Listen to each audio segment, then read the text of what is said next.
আমাৰ হাৰ্ট এটা ৰুমৰ নিচিনা হয়, কামৰা যিহেতু ফ্লেটৰ নিচিনা। তাতে কিছুমান ভাল্ভ থাকে। ভাল্ভৰ কামটো কি হয়, কি ব্লাডৰ মুভমেণ্ট যি হয়, তেজৰ মুভমেণ্টটো এইটো ৰেগুলেট কৰে। আনকি আমাৰ হাৰ্টৰ 4টা চেম্বাৰ আছে, ৰাইট এট্ৰিয়াম, ৰাইট ভেন্ট্ৰিকল, লেফট এট্ৰিয়াম, লেফট ভেন্ট্ৰিকল। তো আমাৰ গোটেই বডিৰ যি তেজ হয় ব্লাড, এইটো ডিঅক্সিজেনাইজ ব্লাড, এইটো ৰাইট ফালে যায়। তো প্ৰথম ৰাইট এট্ৰিয়ামত যায়, তাৰপিছত ৰাইট এট্ৰিয়ামৰ পৰা ৰাইট ভেন্ট্ৰিকলত যায়, তাৰপিছত ৰাইট ভেন্ট্ৰিকুলাৰ পৰা লাংছত যায়, তাতে অক্সিজেনাইজড হয়, তাৰপিছত আফটাৰ অক্সিডেশ্যন এইটো আমাৰ লেফট চাইডত যায়, লেফট এট্ৰিয়ামত যায়, তাৰপিছত লেফট ভেন্ট্ৰিকলত যায়। এইটো গোটেই এন্ট্ৰি পইণ্টত আৰু এক্সিট পইণ্টত এটা ভাল্ভ আছে, এইটো গেটৰ নিচিনা।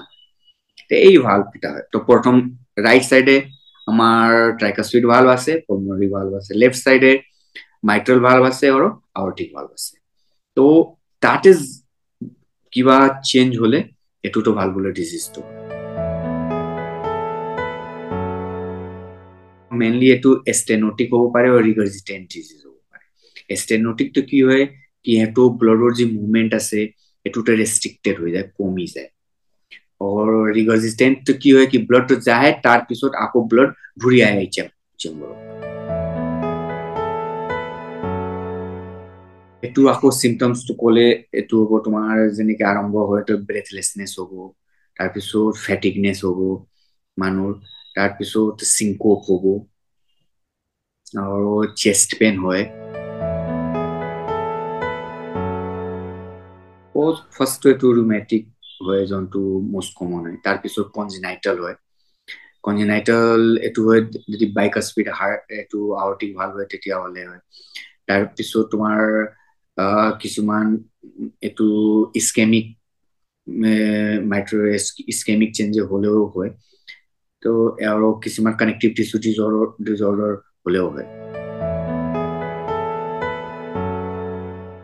ডায়গনচিছ যেতিয়া মানুহৰ চিমটম হয়, চিমটম কি কয়, ব্ৰেথলেছনেছ হৈ আছে, অলপ চেষ্ট পেইন হৈ আছে, কেতিয়াবা চিংকোপাল এটেক হৈছে, এইকেইটা হলে ডায়গনচিছৰ কাৰণে ইকো কৰাব লাগে। ইকোত এইটো আমি ডিজিজটো কি আছে, নেচাৰটো কি আছে, কোনটো ভাল ইনভলভ হৈ আছে, এইটো আমি গম পাইছো। ডায়গনচিছ ইকো কাৰ্ডিঅগ্ৰাফি কৰিব লাগে।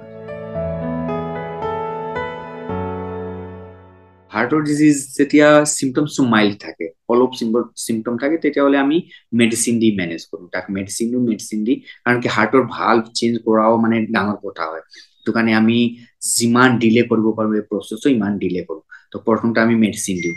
যেতিয়া কিন্তু লাহে লাহে যেতিয়া মেডিচিন দি ভাল নাপায়, চিমটমছ বাঢ়ি গৈ থাকে, তেতিয়াহ'লে আমি চাৰ্জাৰী এডভাইচ কৰোঁ। চাৰ্জাৰীটো কি হয়, কি ভাল্ভ চেঞ্জ কৰিব লাগে, ভাল্ভ ৰিপ্লেচমেণ্ট চাৰ্জাৰী হয়। তো এইটো আমি কৰোঁ। ভালভুলাৰ ডিজিজৰ ৰিস্ক ৰিডিউচ কৰিবলৈতো প্ৰথমটো যদি বাচ্চাৰ সময় যদি কাৰোবাৰ থ্ৰোট ইনফেকশ্যন আছে, থ্ৰোট ইনফেকশ্যনটো বহুত ভালকে ট্ৰিটমেণ্ট কৰিব লাগে, কাৰণ কি throat infection most common cause হয় ভালভুলাৰ ডিজিজৰ কাৰণে। তাৰপিছত যদি কোনোবা মানুহৰ কিবা চিমটম আছে, কিবা হৈ আছে, তো সি লগে লগে গৈ পেলাই ডক্টৰক চাব লাগে, কাৰণ কি ডক্টৰক নোচোৱাকে সি যদি নিজে ট্ৰিটমেণ্ট কৰি আছে, তেতিয়াহ'লে এই চিমটমছটো হাৰ্টৰ যদি হয়, তেতিয়াহ'লে এইটো বাঢ়ি গৈ থাকে।